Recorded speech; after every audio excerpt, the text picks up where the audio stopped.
Autismo, você sabe o que é? Você sabe do que se trata?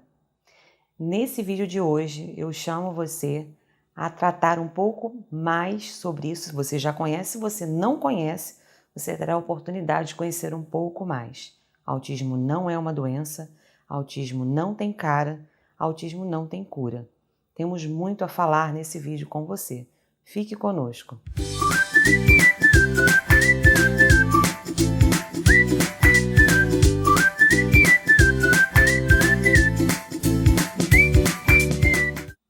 Bom, pessoal, nós fizemos uma breve pesquisa no nosso perfil do Instagram e viemos de uma demanda de falar sobre rótulos, né? Temos falado sobre rótulos. Falamos sobre rótulos 1, os rótulos que a sociedade nos impõe, rótulos 2, que são os rótulos autoimpostos. E nos surgiu a oportunidade de falarmos agora, numa nova perspectiva bem diferente, verdade seja dita, sobre rótulos 3, autismo. Para nós, é algo que ao mesmo tempo é familiar, e eu vou explicar o porquê isso, né? É um tema que é bastante pertinente. Eu digo nós, eu e o meu esposo, que estamos gerindo essa página, tanto do canal do YouTube, do Instagram, do Facebook e de tantos outros canais que nós já estamos presentes, né? Tantas outras plataformas. E a gente gostaria de passar um pouquinho para você sobre isso. Meu esposo não pode estar aqui ainda comigo, né? Nós estamos ainda nos organizando nessa situação de gravação, mas conversamos antes e nós tentaremos, né, de alguma forma, eu aqui como porta-voz, mas tentaremos passar um pouco para você daquilo que temos vivido, a nossa experiência, né, como pais de uma menina linda, mas autista, né? E é o nosso desejo passar para você a nossa experiência, é o nosso desejo passar para você todas essas informações que envolvem esse tema tão importante. Logo no início, eu já falei para vocês, ele pude falar para vocês o que a gente colocou lá, inclusive na pesquisa do Instagram, e tivemos uma boa parcela, né, de pessoas desejando ouvir sobre isso. Autismo realmente não é uma doença, o autismo não tem cura, o autismo não tem cara. E por que eu digo isso? Ao longo desse tempo, dessa jornada, cuidando, né, da nossa filha, da nossa pequena Débora, que hoje tem 5 anos, nós fomos descobrindo isso. A verdade é que com 2 filhos mais velhos, né, a Giovana tem 21, o Daniel hoje tem 19, nós nunca tivemos de enfrentar uma situação como enfrentamos quando descobrimos a questão da Débora. Para nós foi um plano completamente novo, um propósito completamente novo, e nós fomos descobrindo, com o passar do tempo, o que significava realmente o autismo. E é interessante, assim, vou tentar inclusive trazer assim numa versão assim bem não tão estendida, né, um pouco mais curta para vocês, porque é um tema muito amplo. Eu vou tentar trazer para vocês um pouco da nossa experiência em relação a isso. E a gente, ao longo do tempo, foi descobrindo muitas coisas, né? Se a gente tivesse, talvez, tido toda essa bagagem, toda essa informação que nós temos hoje, nós já estaríamos muito mais à frente no quesito cuidado, tratamento e tantas outras coisas que envolvem o lidar o dia a dia com uma criança autista.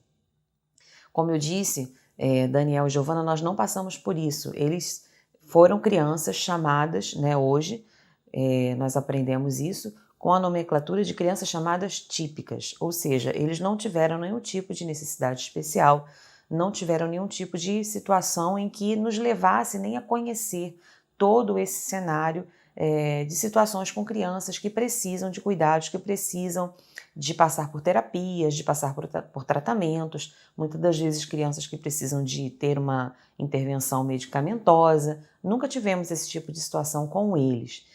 E a bem da verdade, queridos, é que na igreja, propriamente dito, pelo menos na nossa igreja, e na nossa abrangência de convivência, nós não tínhamos esses tipos de informação ou de contato com outras crianças que fossem assim. Era muito raro, há 10, 20 anos atrás, você ouvir falar alguma coisa em relação ao autismo. E talvez até seja por isso que hoje ainda tem muitas pessoas que carregam impregnados em si conceitos que se arrastaram ao longo do tempo, as poucas coisas que foram se arrastando ao longo do tempo a respeito disso. E hoje há uma gama de informações bem maior a respeito disso, muitas pessoas estudando em relação a essas coisas, as escolas, os professores estão saindo, buscando cada vez mais informações, buscando cada vez mais se aprimorarem na identificação, né, o mais rápido possível dessas situações, e profissionais, inclusive, da área também de saúde, né, como pediatras, fonoaudiólogos e todos aqueles profissionais que a gente sabe que a gente precisa passar quando uma criança é bebezinho. Infelizmente, né, eu não tenho como não dizer isso, porque isso faz parte também da nossa história. Infelizmente, nem todos os profissionais ainda estão plenamente informados ou desejosos de ajudar nesse quesito. Nós passamos no início por um pediatra e ele nos fez assim postergar bastante a identificação de algumas situações na Débora, na nossa filha, né? Porque ele pedia que a gente esperasse, ele achava que a gente estava sendo precipitado demais. E aí veio aquela famosa frase que eu acredito que todos vocês já tenham ouvido, né? Cada criança tem o seu tempo. Só que essa questão de cada criança tem o seu tempo é bastante perigosa, né? Bastante perigosa. Porque nisso muitos dos pais descansam e ficam esperando esse tempo chegar. E para muitos pais a verdade é que esse tempo não chega, né? E aí começam a vir as investigações. E talvez esse tempo perdido que foi deixado para trás possa contar muito e mal para essa criança. Quando nós, pais de crianças autistas ou especiais, nos damos conta disso, nós vemos que um dia para uma criança autista, um dia perdido, é um dia que fica realmente, que é levado em consideração, que vai ter uma carga assim, bastante ruim para aquela criança. E a gente muitas das vezes leva semanas ou meses para recuperar. Então é importante, desde já, que você entenda isso, né? E eu quero abrir esse parêntese, por isso que eu falei que essa gravação de hoje é bastante particular, assim, né? Uma abordagem diferente, né? Talvez, assim, um pouco mais de relatar mesmo a nossa experiência enquanto pais de uma criança autista. Porque não tivemos essa informação lá no início, não tivemos esse apoio, essa ajuda, não tivemos esse esclarecimento. E eu não culpo ninguém que estava à nossa volta, porque eu acredito que todos que estavam junto de nós, inclusive os nossos familiares, estão aprendendo junto conosco. Mas talvez você que esteja me vendo aí, né, está tendo essa oportunidade agora, essas informações, para despertar, abrir o seu olhar, aguçar o seu olhar para algumas coisas que de repente você possa estar vendo, não digo nos seus filhos, mas talvez, quem sabe, em crianças que estão à sua volta. E é tão necessário isso. É claro que é muito difícil, eu não quero entrar aqui nessa seara, tá? É muito difícil quando a gente percebe algumas coisas em determinadas crianças, principalmente quando são muito próximas, e nós não temos liberdade para falar, porque é um assunto muito delicado. Nenhum pai, nenhuma mãe, e é bom que se diga isso, gosta ou gostaria de ouvir: eu acho que o seu filho tem algum problema. Nenhuma mãe, nenhum pai gosta de ouvir isso, não é verdade? Mas o desejo sempre é de ajudar, o desejo é sempre de esclarecer. E se temos liberdade, se temos como chegar a esse pai e essa mãe, ou se você é esse pai e essa mãe, então está na hora de começar a abrir bem os olhos. Nós estamos vivendo uma geração de crianças com uma abrangência muito grande de transtornos, síndromes, e uma diversidade de situações que não víamos há tempos atrás. Há pouco tempo agora, a gente ouve falar muito, não somente no chamado TEA, e eu vou falar sobre isso, que é o transtorno do espectro autista, mas também nós vemos muito falar no TDAH, que é o transtorno déficit de hiperatividade e atenção. Toda criança que agita um pouquinho mais, que corre um pouquinho mais, que perde um pouco da atenção, que é muito acelerada, logo vem o rótulo: a criança é hiperativa, ela tem TDAH. Nem sempre. Então, essas situações, né, eu não quero perder aqui o cadenciamento do meu pensamento, porque são muitas informações, né, borbulhando dentro de mim para passar para vocês, Mas todas essas informações nós só aprendemos realmente quando percebemos e quando fomos alertados por uma outra pediatra um pouco mais à frente de que era momento de nós passarmos por profissionais específicos, né, especialidades na vida da Débora. E aí fomos indicados então a procurar uma fonoaudióloga, né, a fonoaudiologia, fomos orientados a procurar um otorrino, fomos orientados também a procurar um neuro e fomos orientados a procurar também uma profissional psicóloga. A Débora, desde pequena, ela tinha o que eu hoje entendo, e já tem uma nomenclatura para isso, chamado de estereotipia. Né? A estereotipia, geralmente, a criança ela faz isso, ela desenvolve isso como uma autorregulação. Quando tudo acontece à volta dela que deixa ela fora do seu estado normal, que tira ela daquela regulação normal do cérebro, corpo, dela entender isso, ela começa a fazer algum tipo de movimento, né? E eu estou falando isso muito a grosso modo, mas ela começa a fazer um tipo de movimento para regular as suas emoções, para regular essa carga, né, que é recebida no seu corpo no excesso de estímulos que ela recebe. Tem muitas crianças, aí você talvez possa identificar, que se balançam para frente, para trás ou para os lados. Muitas crianças levam a mão ao ouvido e ficam batendo no ouvido. Muitas crianças ficam piscando muito ou usando as mãozinhas o tempo todo. A nossa Débora, ela fazia o que se chama de flapping. Ela abanava os bracinhos. E a boca também abria, né? Uma distensão na boca também, como se ela estivesse muito extasiada com aquela situação. Nós achávamos como pais, e aí eu volto a dizer da nossa falta de esclarecimento, que aquilo ali era normal, né? Aquilo ali era uma reação que ela estava tendo por ela estar muito excitada por alguma situação, um desenho que ela estivesse gostando de ver, ou um presente que chegou, ou alguém que chegou. Então nós víamos aquilo ali e não víamos aquilo ali com os olhos diferenciados, até porque nós não tínhamos esse esclarecimento. Mas com o passar do tempo, chegando nessa profissional, nessa pediatra, quando ela bateu os olhos na Débora e ela viu a Débora fazer essa sinalização, foi quando ela nos orientou a procurar esses profissionais, essas especializações, para então tirarmos a dúvida se havia alguma coisa ali camuflada ou se tinha, ou apenas era uma fase que a Débora estava atravessando. E eu agradeço muito, né? E eu acho que eu posso dar o nome dela, que é a pediatra da Débora até hoje, doutora Flávia, né? Para quem é aqui de Campo Grande, Rio de Janeiro, na clínica Urgil, né? Super indico, uma profissional excelente. Ela, inclusive, um tempo depois, ela pôde compartilhar conosco de que ela teve esse olhar e ela passou a ter esse olhar mais diferenciado, porque ela também atravessou uma situação com o filho dela, com um atraso de fala, né? E por isso hoje todas as crianças que passam pelo consultório dela, ela consegue ter um olhar mais apurado. E a verdade e já fica registrado aí para você, que depois que a gente vive esse tipo de situação, seja na nossa família, seja na nossa igreja, seja com alguma criança à nossa volta, a gente passa a ter um olhar mais apurado, um olhar mais diferenciado. E a Débora tinha não só esse flapping, né, de braços, não somente esse movimento de autorregulação, mas a Débora também tinha a questão do atraso de fala.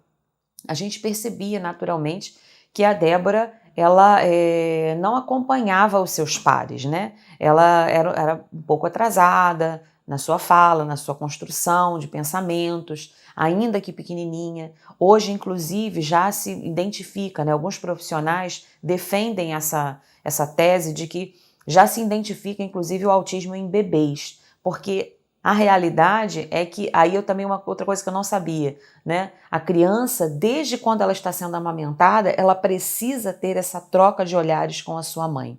E quando a criança não consegue construir esse vínculo, né, de olhar, de estar ali com foco na pessoa, concentrar, né, a parte visual, isso já é um sinal de que alguma coisa pode estar errada. Mas espera aí, eu não estou dizendo que se você tem um bebê e o seu bebê não olha para você, sua criança é autista. Não é isso absolutamente que eu estou dizendo. Mas é preciso estar atentos aos sinais. E sim, tem alguns profissionais que defendem isso, que já é possível identificar alguns sinais autísticos em crianças ainda bem tenras, bem pequenas. No nosso caso, não foi assim. Talvez eu até tivesse visto algumas situações, mas como eu não tinha, né, todo esse aparato, toda essa informação que eu tenho hoje, nós olhávamos aquilo ali como coisas naturais. Pois bem, passamos por todo esse processo E foi difícil a nossa caminhada, porque o caminho das pedras ninguém nos ensinou, nós tivemos de aprender sozinhos. Em alguns momentos, sim, nós vimos olhares discriminatórios, nós passamos por situações de pessoas, né, e aí eu não digo, algumas vezes sim na igreja, mas a maioria das vezes fora da igreja, com familiares, né, pessoas que diziam pra gente, e talvez você já tenha escutado isso também, não, fica tranquila, vocês estão com minhoca na cabeça, vendo chifre em cabeça de cavalo, porque o primo do fulano, do vizinho, né, do meu amigo aconteceu assim. Ou então, o que é mais difícil, né, que acaba alimentando a esperança de um pai e de uma mãe, né? Não, fica tranquila porque eu sei que o nosso primo, que foi filho da tia tal, tal, tal, ele também tinha isso, e quando ele fez tal idade, ele deslanchou, ele deu um clique. Vocês já ouviram falar sobre isso? Deu um clique. Muita gente fica esperando esse clique, e esse clique às vezes não vem, né? E a gente ouviu muito isso, e a gente passou por essas situações. E tivemos que, sim, permanecer e continuar, né? E não desistir até descobrir o que realmente estava acontecendo com a nossa filha. Como eu falei antes, claro que nenhum pai, nenhuma mãe, quando tem um filho, quando gera um filho, deseja que aquele filho venha com alguma situação, com alguma dificuldade, ou com algo que o restrinja de alguma forma. Todo pai, toda mãe deseja ter um filho que seja plenamente nas suas funções, nas suas fases de desenvolvimento, que ele haja em plenitude em todas essas fases. E quando a gente não começa a não ver isso, a gente começa realmente a ficar agitado dentro de nós mesmos, né? E se perguntar o porquê. Por que não está acontecendo isso? Né? A Débora, por exemplo, também ela demorou um pouco para andar. A Débora não andou com 1 ano de idade. Para mim já foi algo também que me chamou muito a atenção. Porque aqui em casa eu já tinha 2 experiências, né? A Giovana andou com 10 meses e o Daniel andou com 1 ano exato. No dia da festinha dele de 1 ano, o Daniel começou a andar. Então, quando passou ali de 1 ano, foi passando 1 ano e pouquinho, 1 ano e 1 semana, 15 dias, 2 meses, não, perdão, 1 mês, 2 meses, quando ela estava para completar 1 ano e 3 meses, e a gente começou a ficar um pouco angustiado com isso, foi quando finalmente a Débora começou a dar os primeiros passos lá na igreja, e foi uma alegria para nós. Mas isso tudo foram coisas que já nos chamavam a atenção para algo que não estava bem, não estava legal na vida dela. Para que fique também claro aqui, é normal que a criança ela desenvolva esses primeiros passos até 1 ano e 3 meses realmente. Essa função motora dela pode ser desenvolvida até esse estágio. Para além desse estágio, é que realmente já requer um olhar de um profissional para poder identificar o que está acontecendo, porque pode ser uma diversidade de coisas que possam estar faltando àquela criança. Mas até 1 ano e 3 meses é aceitável. Mas isso também já era algo que a minha cabeça, né, a cabeça do meu esposo, a gente começava a pensar, será que é mais um atraso? O que está acontecendo, né? Isso tudo levou a gente a compreender esse mundo, a entender, a pesquisar. Eu, por exemplo, não no início, mas há 1 ano atrás eu ingressei numa pós-graduação em psicopedagogia. Hoje eu sou uma aluna de psicopedagogia ainda, não me formei, né, ainda estou em processo, por causa disso, de querer entender um pouco mais esse mundo da Débora, esse mundo que a Débora está vivendo. E não foi fácil, não foi fácil. Cada vez mais que eu tinha uma descoberta aqui, ao mesmo tempo eu ficava, como eu posso dizer, eu afundava um pouco como mãe, porque eu conseguia identificar. A minha filha está com essa situação, com essa situação, com essa situação. Então, era um pouco difícil para mim esse processo de estudo, mas ao mesmo tempo enriquecedor para que eu pudesse ajudá-la, e esse foi o propósito de eu então voltar a sentar novamente numa classe para estudar, para poder entender, para poder me aprofundar, para poder ajudar de alguma forma a minha filha nesse processo. Nós enfrentamos sim pessoas que nos olharam, e muitas pessoas ainda hoje não entendem, pessoas que olham e não têm compaixão, não geram um acolhimento, e a gente passa muito por isso. Eu acho que vocês vão, principalmente as mães, vão se identificar muito comigo. A gente passa muito por isso no consultório do pediatra, consultório de médicos, ainda que hoje já esteja bastante difundido, mas você entra num ambiente, você vê uma criança que está, como eu falei no início, está tentando se autorregular, né, pelo excesso de estímulos, obviamente chama a atenção. Mas, não sei por que cargas d'água, ainda tem pais que travam os seus filhos, prendem os seus filhos por receio ou por falta de informação, não sei por quê, ou porque pensam realmente que o autismo pega, que o autismo passa de uma criança para outra, ou que o autismo realmente é uma doença, né? Enfim, essa diversidade de situações, nós enfrentamos sim muito isso. Tivemos muitas das vezes que tirar a nossa filha de algumas situações. O que acontecia muito e era muito triste para nós quando nós íamos a festinhas, por exemplo, e aqui fica um alerta também aos pais, quando montarem as suas festinhas, né? O apelo de uma mãe, de uma criança especial. Quando você montar a sua festinha, que você seja no salão de festa, seja contratando pessoas para você colocar os brinquedos, oriente as pessoas que estarão nesses brinquedos. Nem sempre a criança que vai estar subindo ali para brincar, para acessar aquele brinquedo, será uma criança típica, neurotípica, que vai entender as ordens, os comandos, entender os tempos, entender os momentos, vai lidar bem com as frustrações. Pode sim ter casos em crianças que estejam ali naquele ambiente que não alcancem esse tipo de situação, né? Também tem, claro, aquelas que são pirracentinhas, aquelas que são mais difíceis de lidar, né? Porque tem um pouco mais de liberdade em casa, enfim, não vem ao caso isso aqui. Mas, no nosso caso, nós enfrentamos muito essa situação também, né? Inclusive de pessoas que deveriam ter um pouco mais de tato e foram grosseiras com a nossa filha em brinquedos assim, brinquedos infantis. Nós tivemos muitas das vezes que retirá-la daquela situação aos prantos, aos berros, todo mundo olhando. Tivemos muitas das vezes de sair de festas mais cedo por causa disso, para não expor a vida dela ainda mais, para não expor, né, ela a esse tipo de situação. Porque nós ainda estávamos nos entendendo enquanto pais de autistas. Quanto mais nós tentarmos explicar para os outros o que estava acontecendo com a nossa filha. Então era muito complicado, era muito difícil. Hoje, graças a Deus, né, o meio que nós mais participamos, que é da nossa igreja, as pessoas todas estão já bastante conscientizadas, né, e todos, de alguma forma, procuram nos ajudar, tentam nos ajudar e entender, né, o momento da Débora. A nossa Débora tem uma peculiaridade. Isso já está bem melhor nela, a verdade seja dita, mas ela ainda tem algumas dificuldades de trabalhar com a frustração, que é uma peculiaridade de uma criança da idade dela. Só que no caso dela é um pouquinho mais elevado, porque para ela não entende o que é depois, o que vem depois, que tem a vez do outro, que ela tem que entender aquilo. E todas essas coisas às vezes demandam um pouquinho de paciência e que nem sempre a gente está disposto a ter, não é verdade? Porque às vezes a gente acha que uma criança de 5 anos tem que agir como um adolescente já, ou um jovem, né? Ou até pensar como a gente, né? Às vezes a gente caminha por esse erro. Então nós enfrentamos ao longo dessa caminhada tudo isso, enfrentamos situações dessa forma, deixamos de ir a locais e a ambientes que expusesse a Débora, pensando justamente em como lidar com essa situação em público.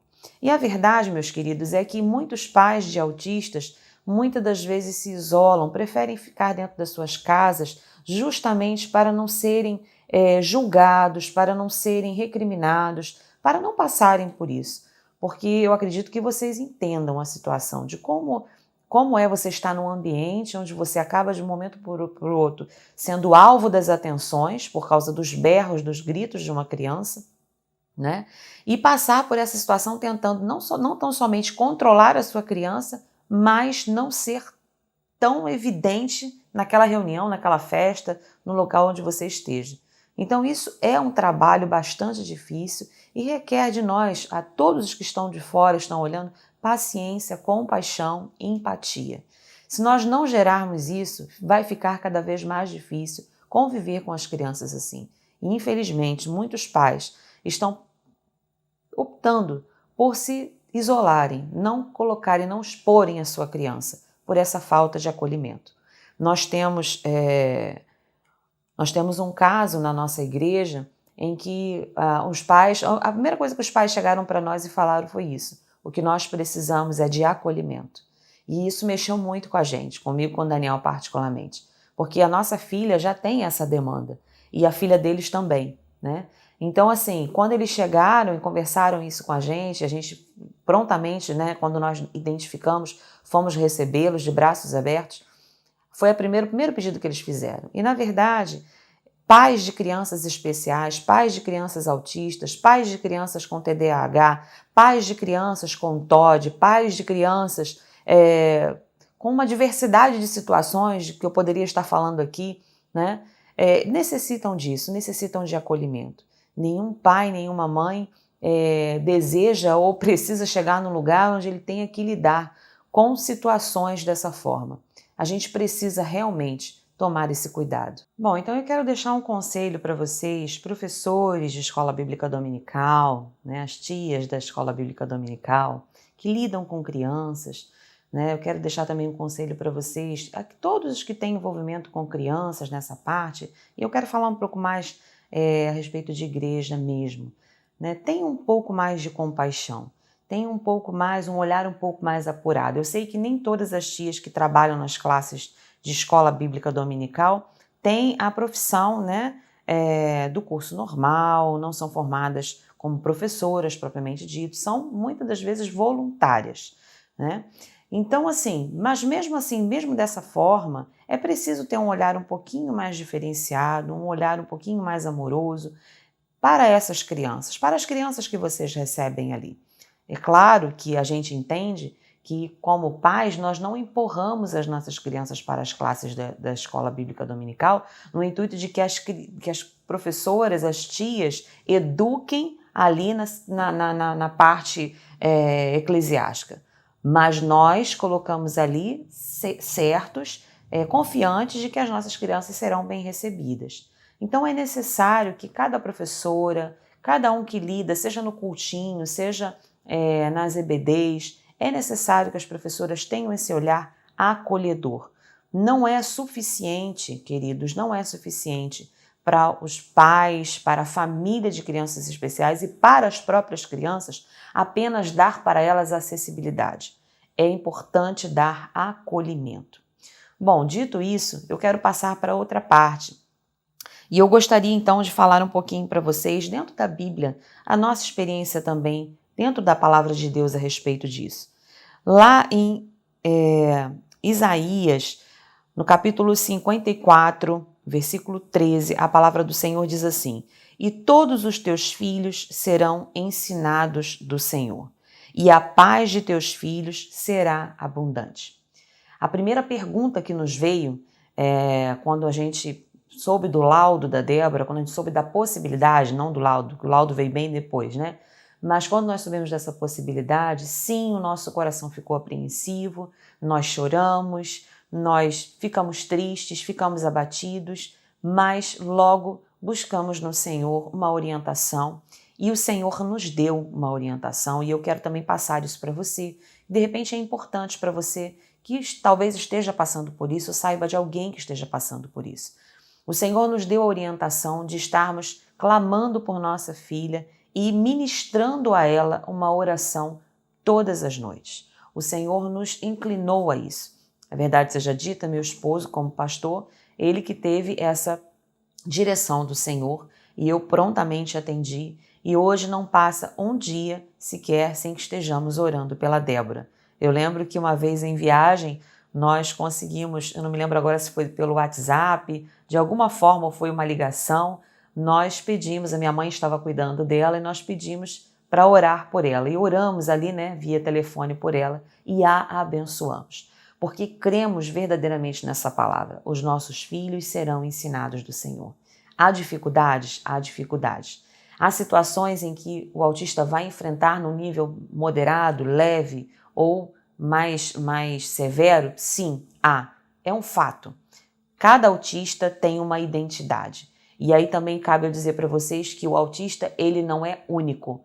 O autismo é chamado hoje, pelo menos entre os pais, os profissionais que lidam com essa característica, com essa situação, usamos cada vez mais o termo autismos, com S no final. Porque o autismo, ele não é único, ele não é particular.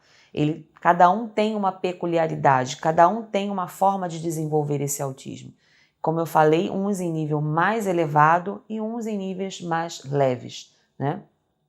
Mas cada uma dessas situações que os autistas enfrentam, todas elas, e eu digo isso tanto no nível mais leve quanto no nível severo, você pode sim colocar diante do Senhor.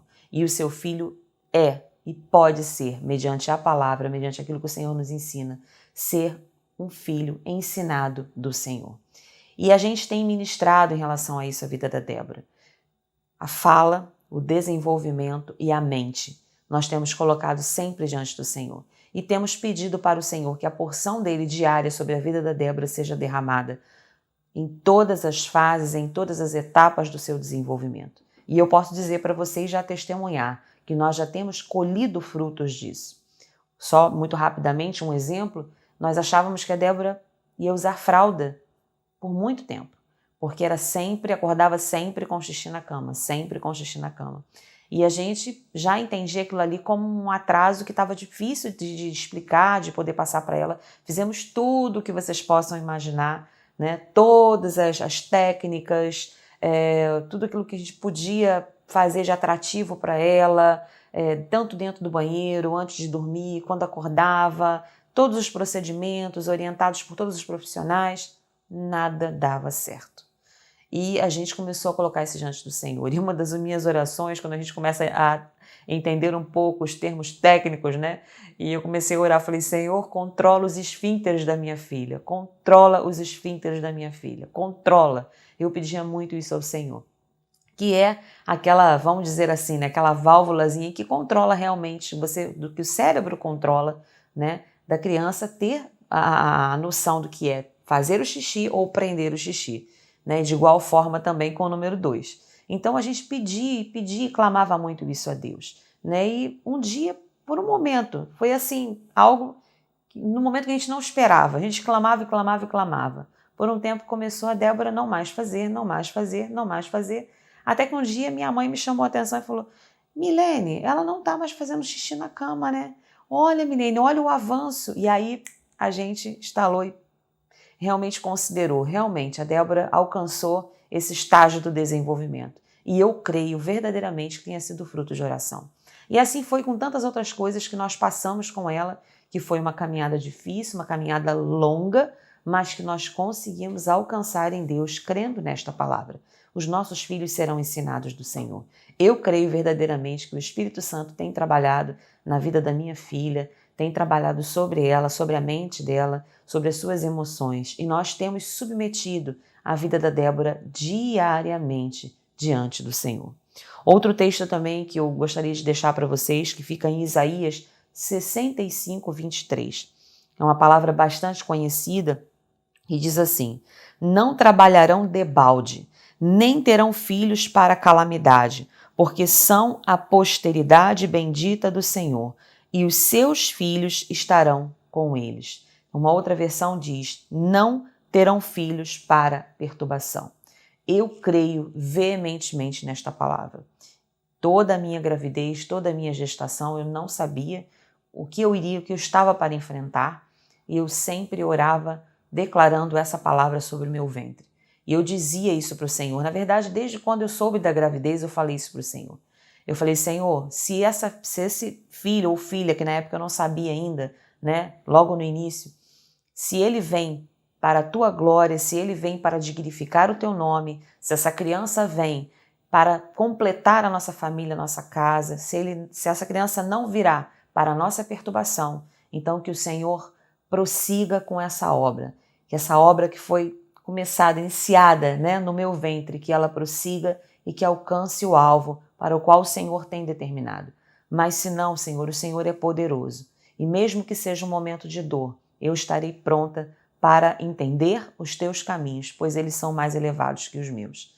E o Senhor abençoou. Eu passei uma gestação um pouco complicada, porque eu já entrei nessa gestação com sobrepeso, com idade avançada, né? Já entrei nessa gestação com a pressão arterial elevada, que eu já tinha adquirido, né, a hipertensão da gravidez do Daniel, do meu segundo filho.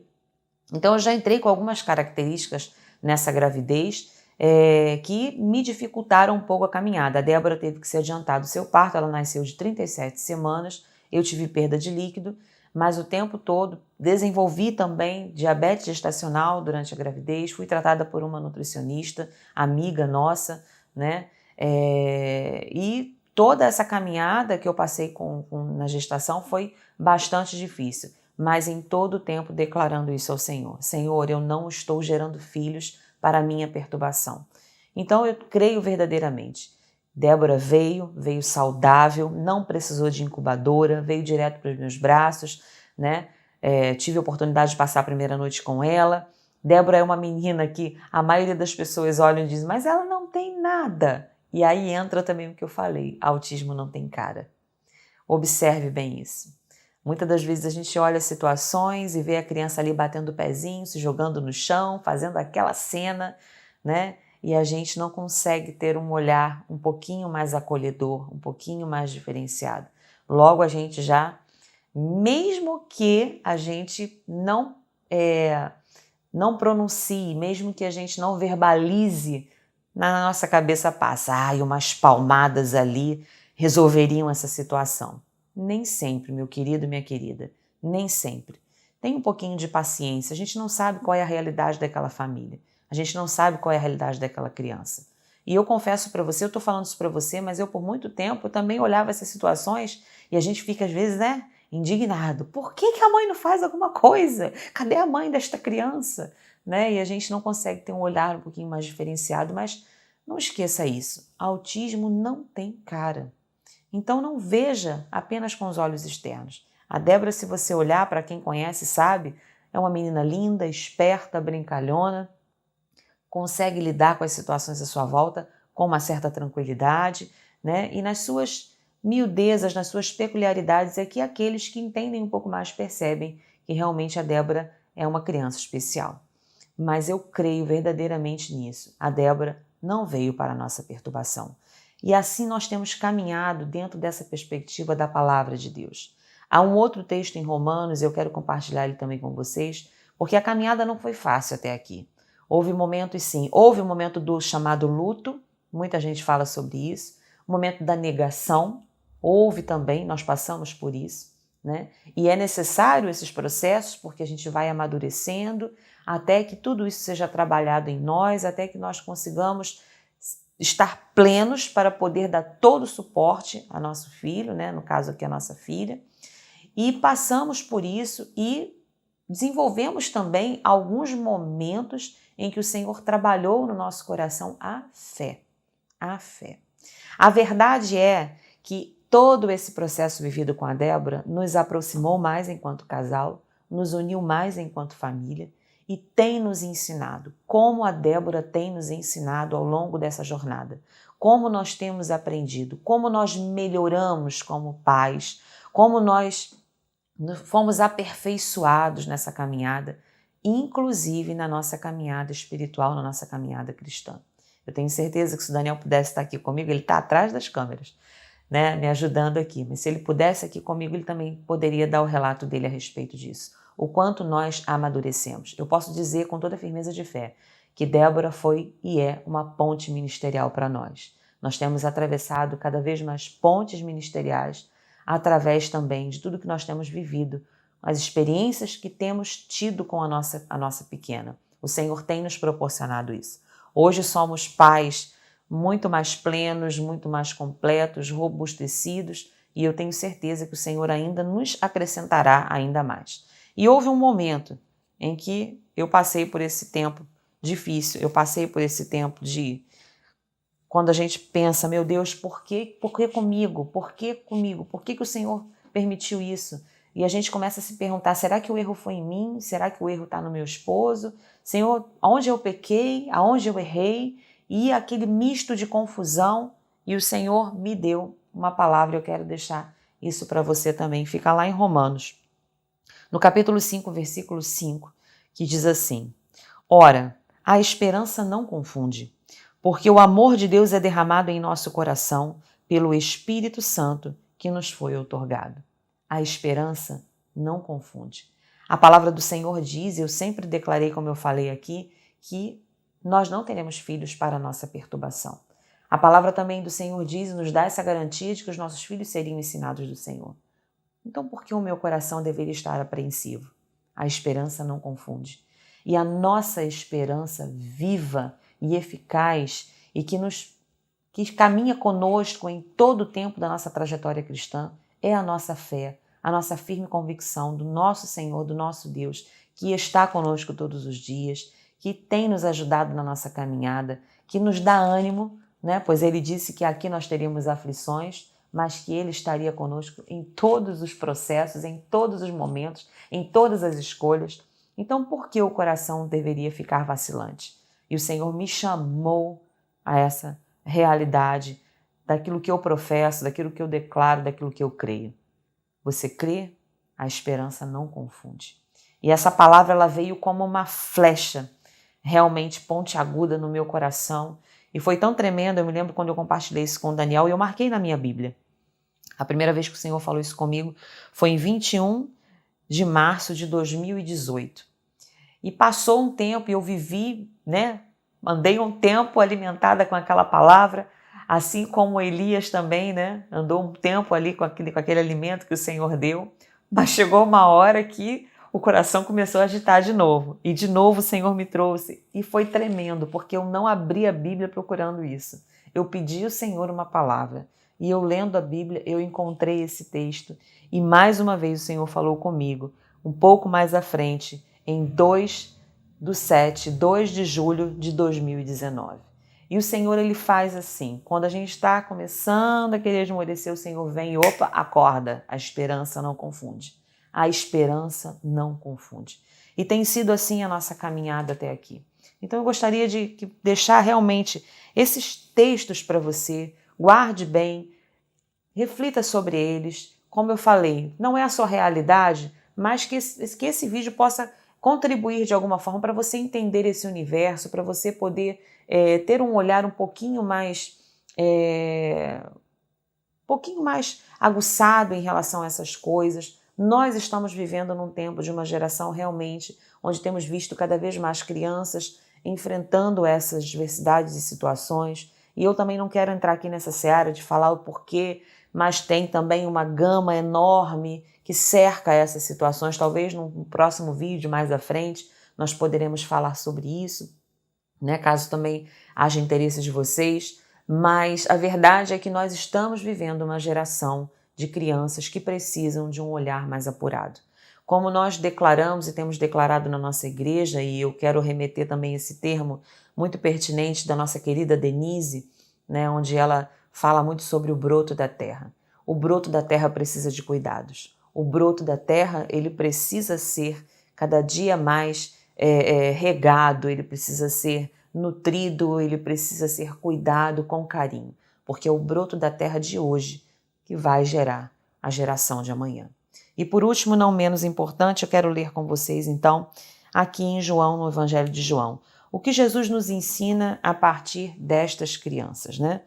O Evangelho de João, no capítulo 9, versículo 2 e 3, diz assim, vou ler do 1, tá? Caminhando Jesus, viu um cego de nascença, e os discípulos perguntaram, Mestre, quem pecou, este ou os seus pais, para que nascesse cego? Respondeu Jesus, nem ele pecou, nem seus pais, mas foi para que se manifestem nele as obras de Deus. Olha que tremenda palavra de Deus. Autismo não tem cura. Transtornos, principalmente nesse nicho do autismo, não tem cura. Eu já ouvi, inclusive, esses dias, conversando com uma das terapeutas da Débora, e eu quero aqui agradecer publicamente a todas elas, né, tanto a Fabiana, que está trabalhando agora aqui em casa conosco, né, nós temos contratado a Fabiana para nos dar esse suporte, também tem nos acompanhado aqui nos vídeos, a Evelyn, a nossa fonoaudióloga, que é uma menina de Deus, é uma filha de Deus também, que Deus nos deu, nos agraciou, né, a Paula, que é a nossa psicóloga, que é psicóloga comportamental, que tem ajudado a Débora a entender esses momentos de frustração, a lidar com isso, também uma filha de Deus, que Deus colocou no nosso caminho. A Ana, que é a psicopedagoga, que também tem nos ajudado bastante.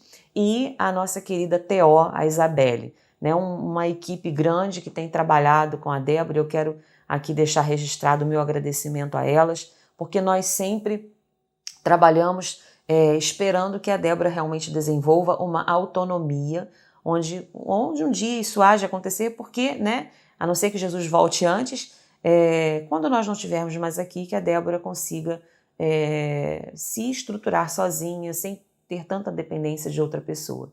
Mas a verdade é que o autismo não tem cura, é uma realidade. Nós podemos trabalhar, desenvolver aquela criança, nós podemos desenvolver as suas aptidões, o desenvolvimento em cada fase pode ser estruturado. E sim, nós temos muitos autistas já convivendo em sociedade, trabalhando, ocupando lugares importantes. Nós temos, inclusive, se eu fosse falar aqui, né, jogadores de futebol, artistas de televisão que são autistas e que conseguiram ultrapassar as suas barreiras, conseguiram se manter bem em sociedade. Mas a verdade é que cura ele não tem. E isso eu comecei a entender de uma forma bem particular, que o Senhor também ministrou ao meu coração. E essa palavra vem nos trazer um conforto, né? Essa palavra vem nos fazer entender que nem sempre nós teremos as respostas aqui, mas que o Senhor em tudo tem um propósito. E como Ele mesmo disse aqui, para que se manifestem nele as obras de Deus. E como nós temos visto as obras de Deus sendo manifestas na vida da Débora. Assim eu creio que é sobre a vida de cada um que compreende, que se entrega, que mergulha na palavra, no livro da lei, que tem o Senhor como único suficiente Salvador. Eu aproveito para também fazer isso, para falar isso para você. Se você, pai ou mãe, ou parente de alguma criança assim, se você não conhece o Senhor Jesus, se você não tem essa experiência, se você ainda não alcançou, não teve uma oportunidade, né? Eu posso dizer com certeza, a jornada, a caminhada é muito mais leve quando nós temos a ajuda, a companhia do doce companheiro do caminho, o Espírito Santo. Então eu fico o convite para que você aceite, para que você receba a Deus no seu coração, para que você traga Ele para junto dessa jornada, porque ela vai ficar muito mais leve. Assim, então, queridos, eu desejo sinceramente que esse vídeo contribua de alguma forma, que você lembre-se sempre, não rotule o autismo, porque ele não tem cara, ele não é uma doença, ele não é transmissível. Mas o autismo, como eu escrevi aqui também, o transtorno não define uma pessoa.